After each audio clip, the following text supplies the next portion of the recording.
Assalamu алейкум, урматтуу мекендештер, урматтуу Нуркейджи YouTube каналынын ардактуу катталуучулары, көрүүчүлөрү. Москва жергесинен кечки салам. Бүгүн 20-12 ай 2021 жыл. Москва убактысы боюнча саат 8 болду. Урматтуу көрүүчүлөр, сиздердин суроо талабыңыздар биздин WhatsApp номерге бесканча жаздыңыздар. Выкуп, лизинг, выкуп, аренда, выкуп. Ушул эле тема. Демек, бул дегени такси тармагында жакшы иш болуп аткан дегенди түшүндүрөт. Мен сиздерге ушул өзүбүздүн экранда көрүп турган Назар досубузду атай сиздер үчүн тауып келип ушул досубуздан интервью алайын деп. Көрсө бул досубуз сиздер сураган тармакта өзүнүн бизнесини жүргүзүп атыптыр. Сиздер менен чогуу көрөбүз. Видеону түрдүрбөй аягына чейин көрүңүздөр.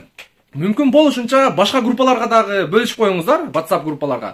Балким кимдир бирөөгө кереги тийип калат. Анда биз сөзүбүздү ушул Назар досубузга берсек, алгач өзүн тааныштырып, анан ушул таксопаркы жөнүндө бир аз маалымат берип өтсүн. Анан биз акындык менен суроолорду бере баштайбыз. Ассаламу алейкум, урматтуу туугандар. Менин атым Аткасымов Кожоназар Эгембердиевич, генеральный директор таксопарк Дружбан. Бүгүн самый часто вас задаваемый вопростарга постараемся ответить. Кандай кызматтарды көрсөтөсүңөр ушул Москвада өзүбүздүн мекендештерге? Азыр в основном бизде проблема Москва жергесинде. Лизинг, выкуп жаатында кидайт этет. Орустар кидайт этип атат. Ошо кыргыз бир туугандардан алсак более мындай ишеничтүүрөөк деп ушинтип атат да. Ошого силер лизингде калып беребиз деп атасыңар. Шарттары кандай? Канча жылдык? Анан первоначальный взнос канча болуш керек? Туура, азыр көп аркылдуу ситуациялар болуп атат, особенно орустардын таксопаркында. Эмнеге дегенде олар энди бизде сал ошо закондорду билбейт дешип, алдашка аракет кылышат да. Биздин лизинг боюнча бизде жаңы машиналарды алып беребиз лизингке. Эконом класстар 250 000 первоначальный взностон башталат. Комфорт плюстар, К5 Камрилер 350 000ден башталат.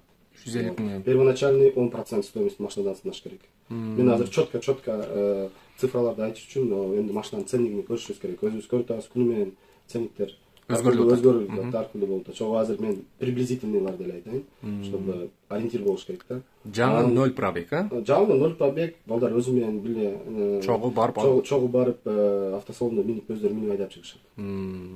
Документтерди полностью оформление бүткөндөн кийин.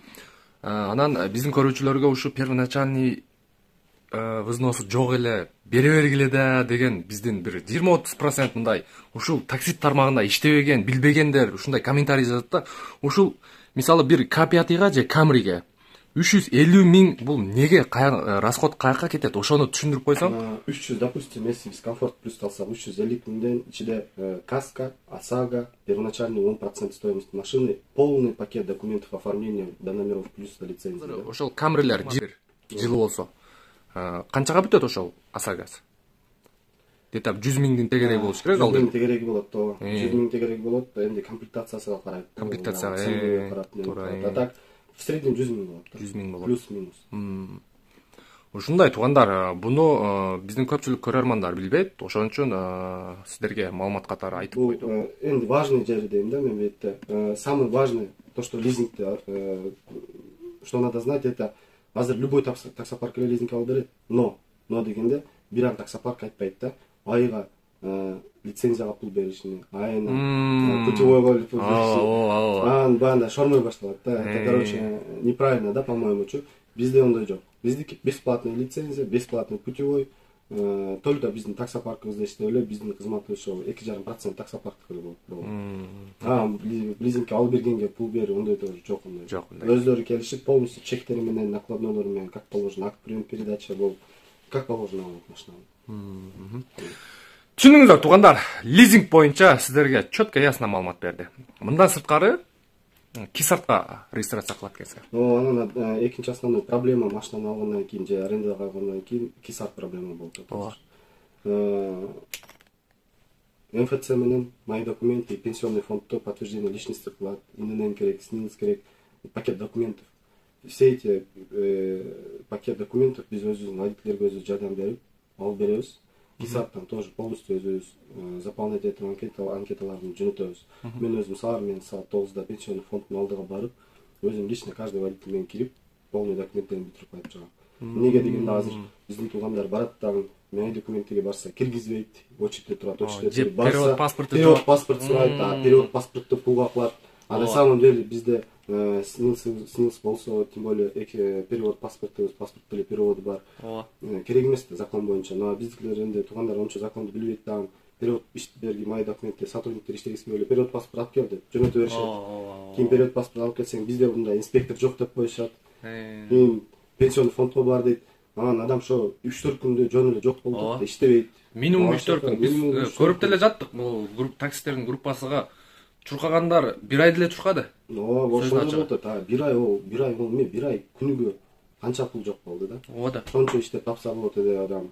Баарыбызда эле семья бар, бала чака бар, квартира төлөшүбүз керек. Какой-то бир кесарт моментиден проблема, ишсиз калып атат. Адамдарда лизингке алган машиналар бар, кредитке алгандар бар, арендада жүргөндөр бар. Жок жерлерде какой-то пустяктан кирип кетип атат на самом деле. Биздин таксопарктагы водительдерге просто жөн эле звонок кылып жардам сурагандарга полностью жардам беребиз кесарттан. АТДО как положено постоянно айдей алып беребиз. Өзүбүз без лишних вот этих трат времени, короче, как положено делаем. Түшүнүктүү. Сиздерге кесарт боюнча жетти уже. Андан кийин юридикалык жактан жардам.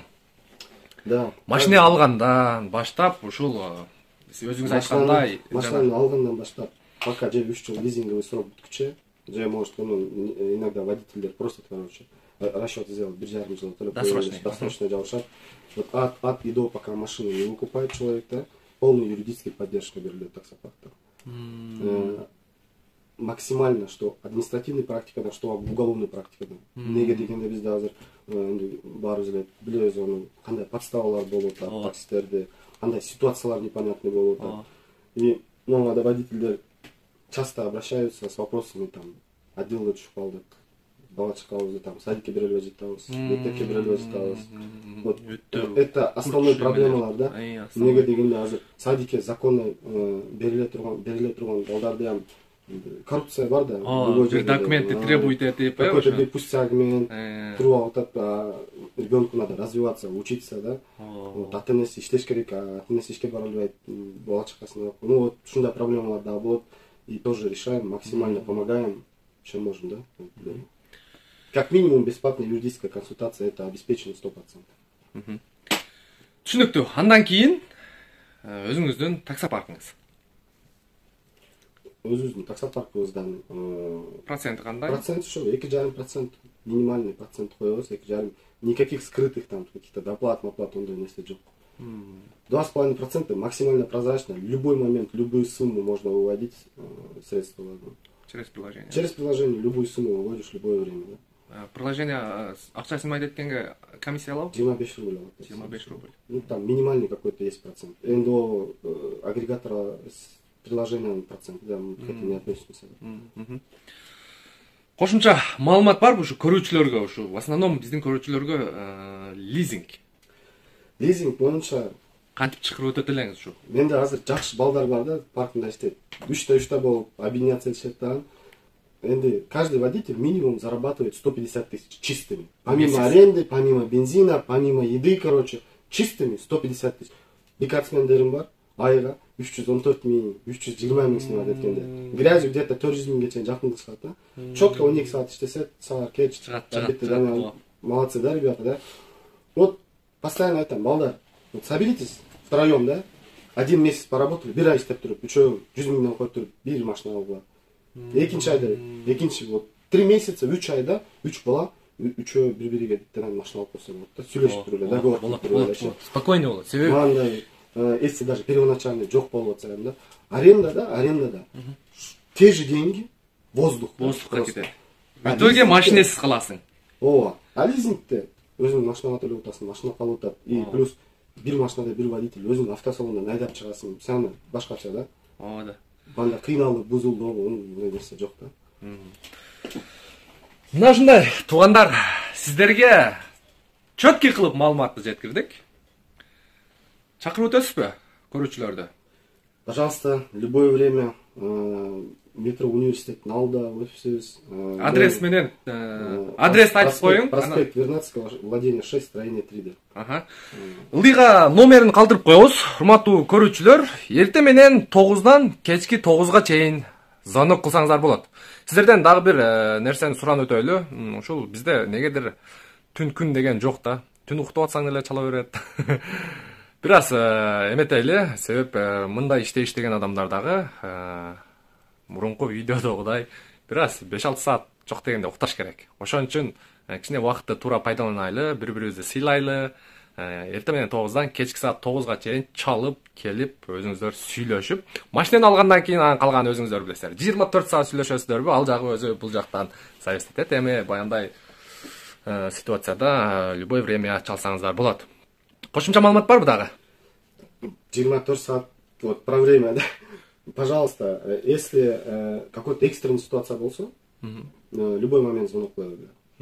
Но экстренная ситуация, это как там ДТП болуп, же аварияга түшүп, же отделге түшүп калып, же андай срочный вопрос болуп, гражданство, ИНН там, или вот документация боюнча какой-то срочный моменттер болуп калса, пожалуйста. А все, что касается таксопаркты, лизинг, там, кисат и так далее, это с 9 до 9 просьба.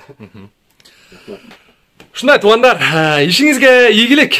Тууган, сиз дагы кыргыздын, өзүбүздүн мекендештердин бир аз да болсо бул жакта ишин жеңилдетип, кол сунганыңызга Алла ыраазы болсун.